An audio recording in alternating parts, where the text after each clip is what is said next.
राधे राधे, जय श्री कृष्ण। आज मैं एकादशी के बारे में बताने वाली हूँ इस वीडियो में, तो आप सब लोग वीडियो के अंत तक बने रहिएगा। चैत्र शुक्ल पक्ष की एकादशी को कामदा एकादशी के रूप में जाना जाता है। चैत्र नवरात्रि और रामनवमी के बाद का यह पहली एकादशी है।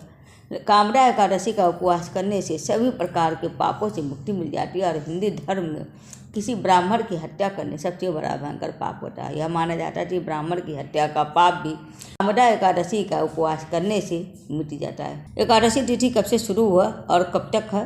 एकादशी तिथि 7 अप्रैल को 8 बजे से शुरू हो रही है शाम को, और उसके बाद से 8 अप्रैल को 9:12 रात को ख़त्म हो जा रही है। उसके बाद द्वादशी तिथि शुरू हो जा रही है। तो उड़िया तिथि को देखते हुए कामदा एकादशी का व्रत 8 अप्रैल दिन मंगलवार को रखा जाएगा। एकादशी का व्रत हमेशा उड़िया तिथि से ही लिया जाता है। दशमी युक्त व्रत नहीं किया जाता, द्वादशी युक्त एकादशी का व्रत किया जाता है। कामदा एकादशी के दिन शुभ मुहूर्त का समय सबसे पहले ब्रह्म मुहूर्त सुबह 4:32 से लेकर 5:18 तक। इसके बाद विजय मुहूर्त दोपहर 2:30 से 3:20 तक। उसके बाद गोधूली मुहूर्त शाम 6:42 से 7:04 तक है।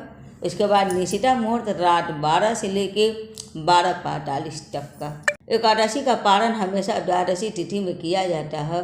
तो कामदा एकादशी व्रत का पारण 9 मार्च को किया जाएगा। इस दिन व्रत का पारण करने का समय है 9 अप्रैल को सुबह 6:02 से लेकर सुबह 8:34 तक। इस दौरान आप व्रत खोल सकते हैं। इस साल की कामदा एकादशी में शुभ संयोग बने हुए हैं रवि संयोग और सर्वार्थ सिद्धि योग।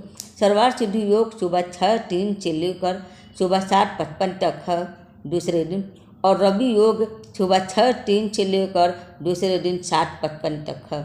इसके साथ ही अश्लेषा और मघा नक्षत्र का संयोग भी है। वहीं वरिज एवं बव करर के योग बन रहा है। इन योग में लक्ष्मी नारायण जी की पूजा करने से साधक के सुख और सौभाग्य में वृद्धि होती है। एकादशी व्रत का नियम दशमी तिथि से शुरू होता है और एकादशी का स्नान ध्यान के बाद लक्ष्मी नारायण की पूजा किया जाता है। इसके बाद सात्विक भोजन ग्रहण करें। इस दिन तामसिक भोजन न ग्रहण करें। इसके अगले दिन सूर्योदय से पहले उठकर घर की सफाई करें। गंगा जल छिड़क कर घर को शुद्ध कर ले। नित्य कर्मों से निवृत्त होने के बाद गंगा जल युक्त पानी स्नान करें। अब आचमन करें। पीले रंग के कपड़े पहने। इस समय सबसे पहले सूर्य को अर्पित करें जल। उसके बाद पंचोपचार विधिवत भगवान विष्णु लक्ष्मी जी की पूजा करें। भगवान विष्णु को फल फूल हल्दी मिष्ठान आदि चीज़ें अर्पित करें। पूजा के समय विष्णु चालीसा का पाठ का जाप करें। साथ ही भगवान विष्णु के नामों का जाप करें। पूजा के अंत में आरती अर्चना कर सुख शांति की कामना जगत के पालनहार भगवान विष्णु जी से करें, क्षमा याचना करें। तो उम्मीद है आप सबको मेरा वीडियो पसंद आया होगा। हरे कृष्ण, हर हर महादेव।